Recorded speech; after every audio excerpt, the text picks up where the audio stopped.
Hello everyone. शुरू करते हैं अपना lecture number 5, direct energy conversion. Last lecture हमारा काफ़ी बड़ा था, जिसके अंदर मैंने नॉन कंजर्वेटिव एनर्जी रिसोर्सेज के बारे में बताया था। वो सारे टाइप्स की एडवांटेजेस और डिसएडवांटेजेस भी इसमें हम पढ़ने वाले हैं। क्यों मैंने उस सब सारी चीज़ों को एक साथ लिखा है, ये भी मैं आपको बताऊंगा। तो आइए शुरू करते हैं direct energy conversation. Direct energy conversion method है, जैसे आप बैटरीज इस्तेमाल करते हैं घर के अंदर। ठीक, आप बैटरीज इस्तेमाल करते हैं तो एग्जैक्टली वहां हो क्या रहा है, केमिकल एनर्जी जो है, जो उसके अंदर केमिकल फील्ड है, वो chemical energy directly converted into electrical energy, वो डीसी के अंदर डायरेक्टली कन्वर्ट हो रही है। That provision is called the direct energy conversion. तो ऐसे कौन कौन से मेथड है जिससे हम डायरेक्ट अपनी इलेक्ट्रिसिटी को प्रोड्यूस कर सकते हैं, वो सारे मेथड हम पढ़ने वाले हैं। एक एग्जांपल यहां पर मैं और बताऊंगा, जो है सोलर सेल। तो उसके कई सारे अलग अलग टेक्निक हैं, जिसके अंदर मेजर टेक्निक्स हैं 4। पहली मैग्नेटो हाइड्रोडायनामिक जनरेशन, जिसको हम शॉर्ट में MHD भी बोलते हैं। Number 1 photovoltaic cell, solar cell आप अच्छे से जानते हैं। फ्यूल सेल, जैसे हमारी बैटरीज, वो हम फ्यूल सेल उसको बोलते हैं। नॉर्मली फ्यूल सेल में हाइड्रोजन भी भरा जाता है, तो हम हाइड्रोजन एनर्जी को भी डायरेक्ट एनर्जी के केस में रखे हैं। हालांकि ये सारी की सारी एनर्जी भी हमारी नॉन कंजर्वेटिव एनर्जी रिसोर्सेज हैं, NCR हैं। तो ये सारी के सारी के अलग हम एडवांटेजेस डिसएडवांटेजेस एक साथ पढ़ रहे हैं इसमें आने वाली स्लाइड्स के अंदर। तो स्टार्ट करते हैं magneto hydrodynamic generation. Magneto hydrodynamic एक तरीका है जो फैराडे लॉ पे बेस है, जिसके अंदर काइनेटिक एनर्जी कंडक्टिंग फ्लूइड की, कंडक्टिंग मटेरियल की, उसको हम इलेक्ट्रिक एनर्जी में कन्वर्ट करते हैं। मैं बेसिक सा आपको फंडा बताता हूं। कंडक्टिंग फ्लूइड, आप जानते हो flow of electrons is current. Okay, तो अगर कोई कंडक्टिंग फ्लूइड है और वो फ्लो कर रहा है, that means there is a flow of current. और जहां पर करंट फ्लो है, वहां इलेक्ट्रिक फील्ड और मैग्नेटिक फील्ड भी होती है।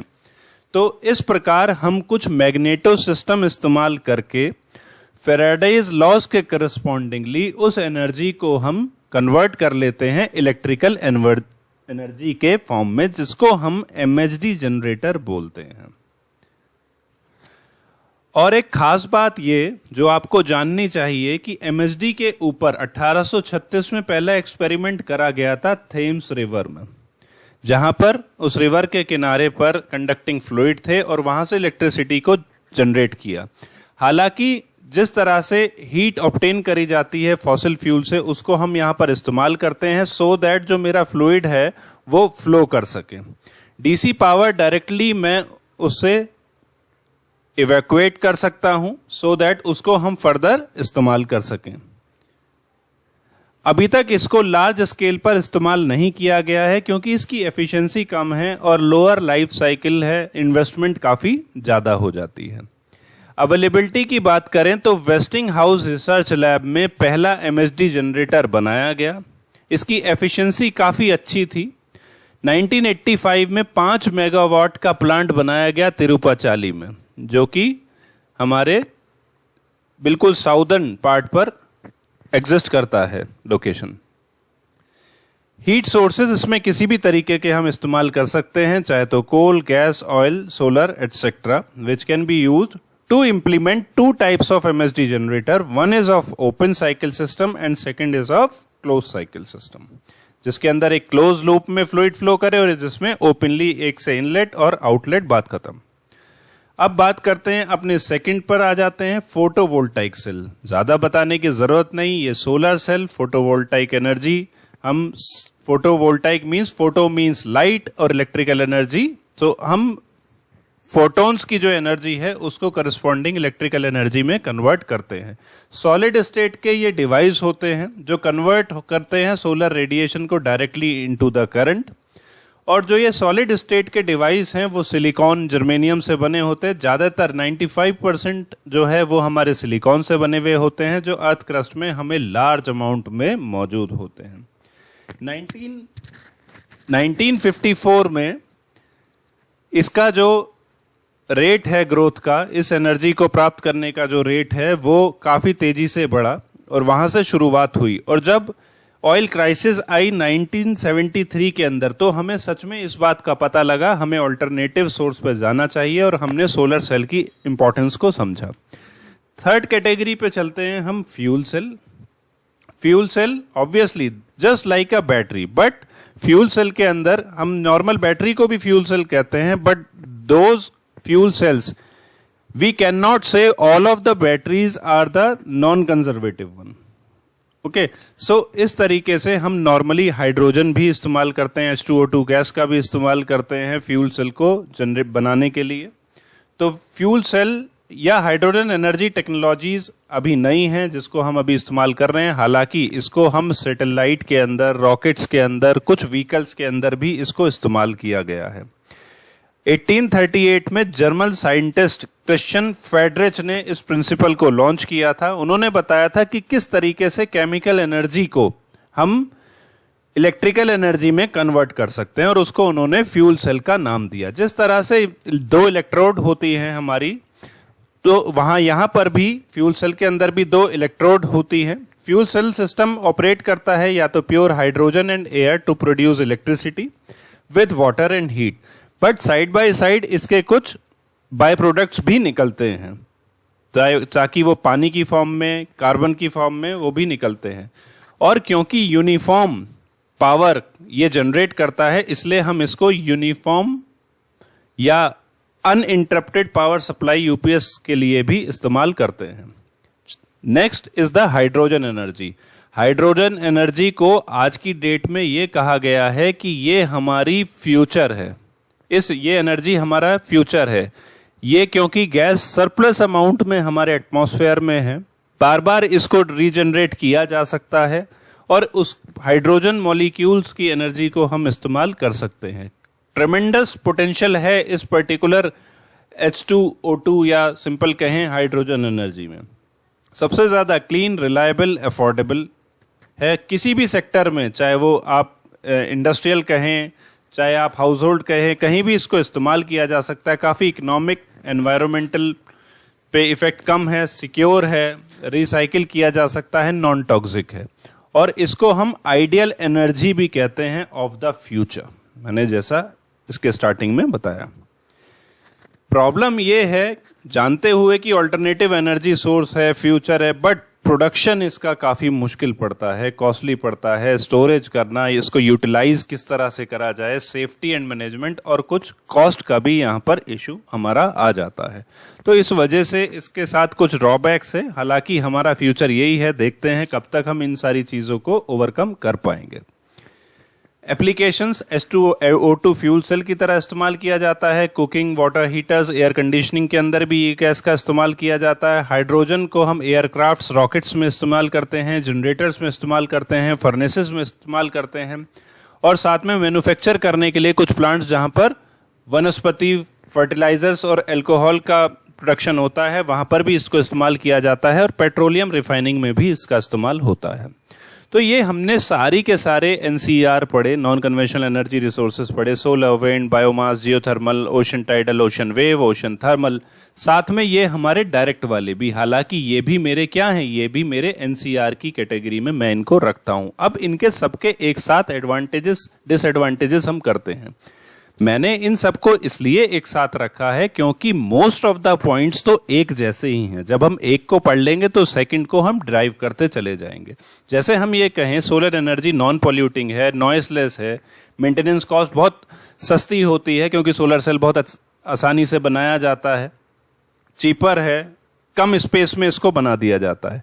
बट क्या है कि वोल्टेज बहुत कम है, एफिशिएंसी बहुत कम हो जाती है, रात में काम नहीं करेंगे, एक बड़ी स्पेस चाहिए अगर मुझे यूजफुल रेट पे इलेक्ट्रिसिटी को जनरेट करना हो। सोलर रिफ्लेक्टर्स हजार्डस भी होते हैं, उससे किसी की आंख भी जा सकती है।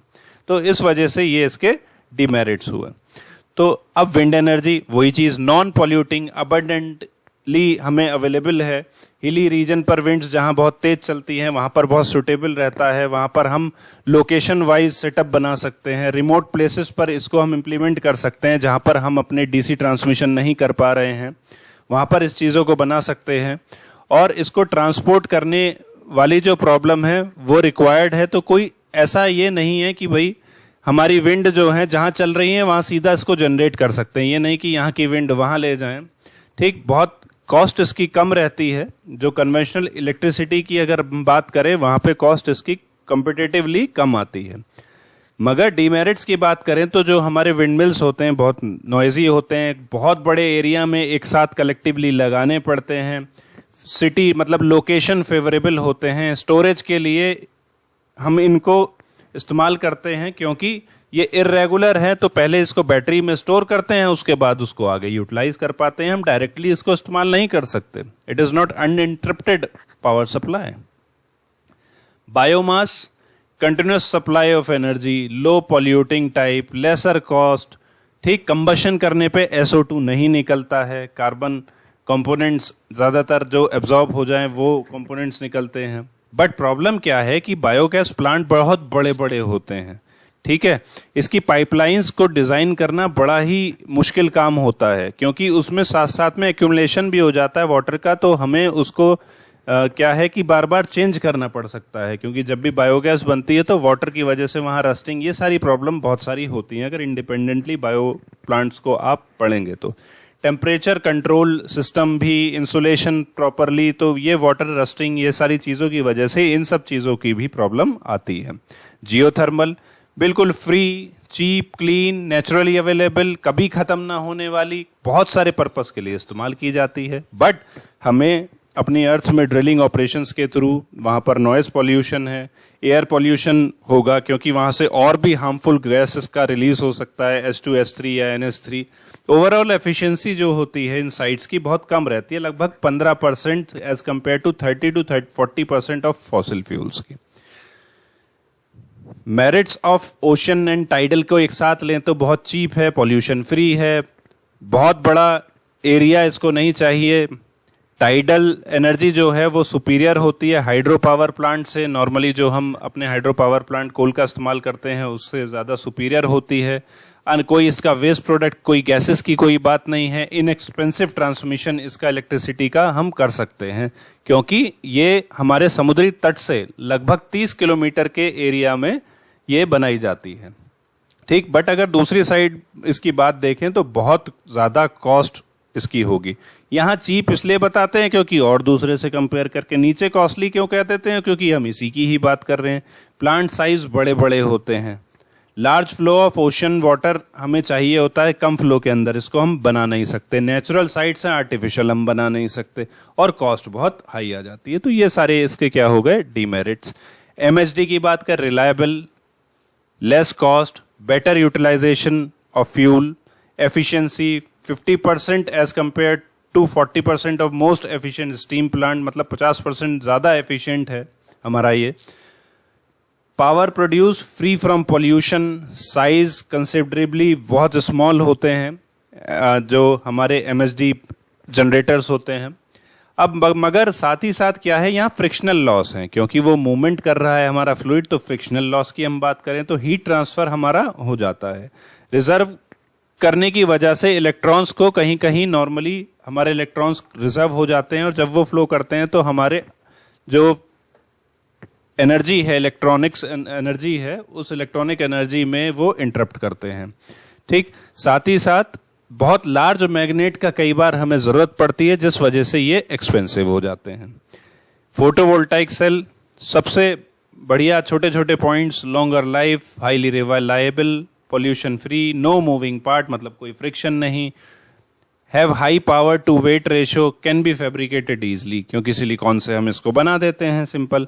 कॉस्ट क्या है, वो थोड़ी हाई आ जाती है क्योंकि जब हम सोलर पैनल की बात करें तो वो बढ़ जाएगी क्योंकि पावर हमारी क्या है, एक सेल से तो ठीक है छोटी पावर कम है, मगर अब बड़े प्लांट की बात करें तो वहाँ पर कॉस्ट बढ़ जाएगी, साइज बढ़ जाएगा। और सोलर सेल का आउटपुट क्या है, वो कांस्टेंट है क्योंकि वो time to time, day to day vary करता है।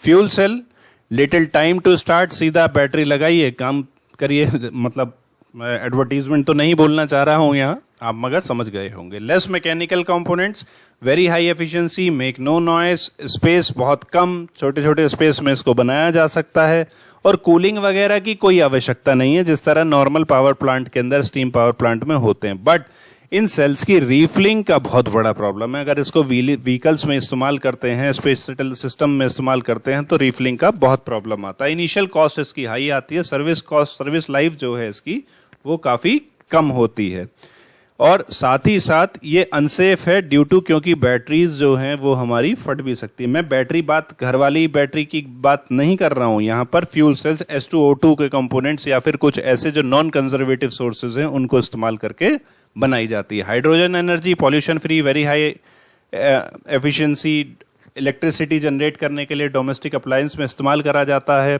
ऑटोमोबाइल्स में इस्तेमाल कर सकते हैं। हाईली एक्सप्लोसिव है, मगर लैक ऑफ सेफ्टी और प्रोडक्शन में भी बहुत बड़ी प्रॉब्लम है। ये इस हाइड्रोजन एनर्जी की सारी।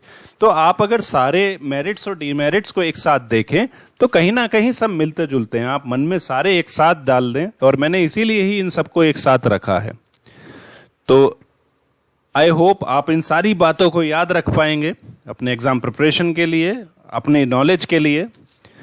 आने वाले लेक्चर में हम importance of non conventional energy resource पढ़ेंगे, रिन्यूएबल एनर्जी का सिनेरियो अपने इंडिया के अंदर थोड़ी एक बार और देखेंगे, जो मैंने अपने फर्स्ट लेक्चर में बताया था, और इस टॉपिक को हम कवर करेंगे।